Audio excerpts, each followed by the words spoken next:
Dr. Pamela Rutledge, Director of Media Psychology Research Center in Boston, writes, "Stories are how we think. They're how we make meaning of life. Stories explain how things work, how we make decisions, how we justify our decisions, how we persuade others, how we understand our place in the world, create our identities, and define and teach social values." Professor Daniel Taylor, in his book titled Tell Me a Story, states that we are the product of all the stories we've ever heard and lived. He claims that we are the product of many that we've never even heard. Stories, he says, have shaped the way we see ourselves, the way we see the world, and how we see ourselves in the world. The bottom line, stories and storytelling are vitally important forms of communication. Perhaps then, taking a good look at these is well worth our time and effort. I'm a lover of stories. Frankly, I've been addicted to stories ever since I can remember. As well, I'm an aspiring storyteller. I guess I'm a person on a quest both to live and to tell a story that brings both joy and learning to others, as well as helps me to understand myself and my own world. For these reasons alone, I think I'm qualified to discuss a new form of storytelling that has emerged over the past few years. So today, my purpose is just that: to introduce you to the relatively recent return of an old form of communication that has been packaged in a new and inspiring way. As this short presentation will demonstrate, digital storytelling is a modern twist on an old art form with a long list of magnificent applications. But before we get to the list of applications, my guess is your question is probably first, what exactly is digital storytelling? Well, according to Bernadine Porter, creator of Digitales, a website for ideas, resources, and digital storytelling examples, digital storytelling takes the ancient art of oral storytelling and engages a palette of technical tools to weave personal tales using images, graphics, music, and sound mixed together with the author's own story voice. Simply stated, digital storytelling is the art of taking traditional forms of storytelling and blending it with various forms of multimedia. Digital storytelling includes any form of personal narrative. It can also include organizational narratives used to help brand organizations or to just tell the public about an organization. A digital story includes pretty much any short, concise, emotionally grounded, dramatic, visual story that a person cares to tell. So, with the definition of digital storytelling out of the way, let's move on to some of the applications of this interesting, re-engineered form of communication. As Bernadine Porter said earlier, digital storytelling is a way for people to tell their personal stories. Well, over the last few years, this new medium has sprung up all over the US and beyond. A quick Google search can reveal a wealth of resources concerning different organizations designed to help people tell their story. Later on, I'll give you a few of those links so that you can test it and check things out for yourself.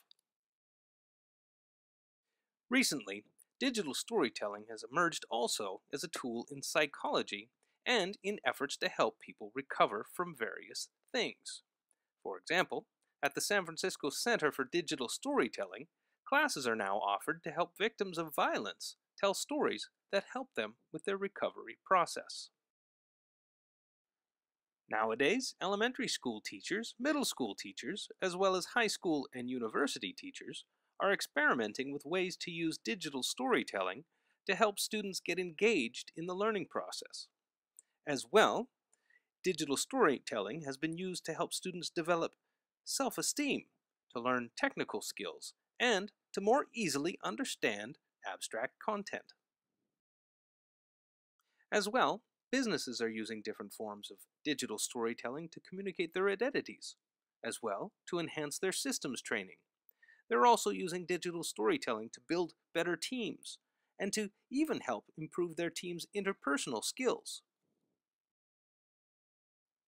It's also been shown as a huge help in creating stronger communities. As well, it's been shown as a very helpful device in helping professional writers to improve their writing skills, as well as journalists to improve their investigative skills. Quite frankly, there are too many applications to discuss here within such a short time frame. What I recommend, however, is that if you're interested, you check out a few of these sources. In all, you're bound to find some more in-depth information about all that digital storytelling can help a person accomplish. For now, however, I want to turn back to our earlier definition of digital storytelling. You see, I don't feel like I communicated clearly enough about what digital storytelling is exactly. So, to help you better understand the concept, and to help you envision the kind of potential this new communication has for businesses, psychologists, educators, and community builders, I want to leave you with two digital stories that absolutely blew me away. To me, they are both delightfully simple, yet so profound. I hope you enjoy, and I thank you for listening.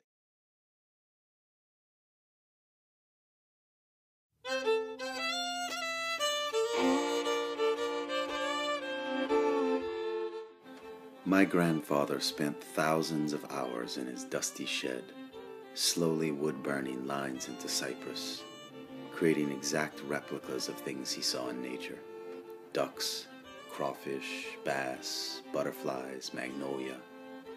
He also spent ample hours learning how to make his own fly baits, testing his balance standing in a pirogue, or adjusting his catfish traps by an inch depending on the flood stage that season. All he had was time. He talked very little, did a whole lot. For a long time, I tended towards the talk a whole lot, do very little. So it should have been no surprise that when I announced my intent to learn the family gumbo recipe, my grandmother looked me in the eyes and said, "You're not ready." Each year around Thanksgiving, this is what she would say. She never gave a reason, but she repeated those words every year. My grandmother's name is Rita Mazarang, and she too was cut from the patient cloth like my grandfather. She remembers poor. She remembers taking time to plant the seeds right, because if you messed up the crops, no food for winter. It's no wonder she looked me up and down each year, waiting for the year when she might decide to teach me how to make my grandfather's gumbo. Today, I realized that the day she said I was ready was right around the time I started doing more and talking less, when I spent less time exalting my opinion and more time doing heavy lifting.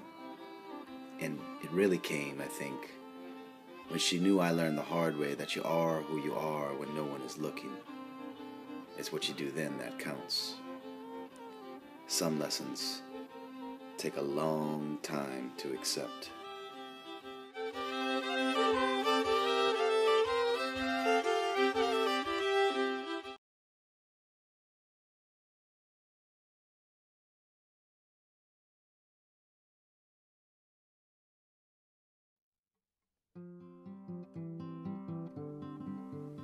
My dear fellow children of the 80s and 90s, most of us still figuring out who we are and how we fit into this vast 99%.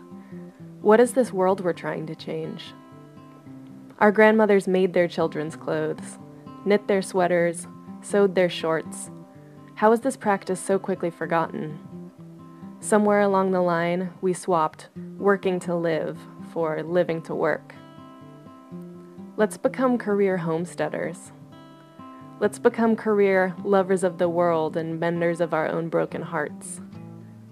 Let's become career good friends who always know exactly what to say and when to say it. Let's become career creators of art, of tools, of laughter, of ideas. Let's become career throwers of dinner parties, always eating foods just as nourishing and delicious as our conversations.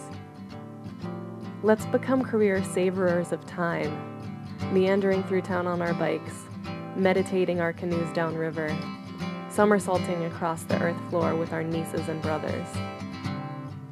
Let's become career peasants in this kingdom of the plants. I would give up these opposable thumbs to spend more time tumbling in the waves and laughing with the seagulls. I would fall from this erect posture to flirt shamelessly with the clouds and stars. I would trade this highly developed frontal lobe for more time to prune my grandma's roses. I had a dream about lying in the woods, alone, quiet, the sunlight playing with my hair while my skin fell like dust from my bones. Leaves wrapping me up like a blanket and pulling my body into the soft breast of Mama Earth. Not death, just sweet, earthen sleep.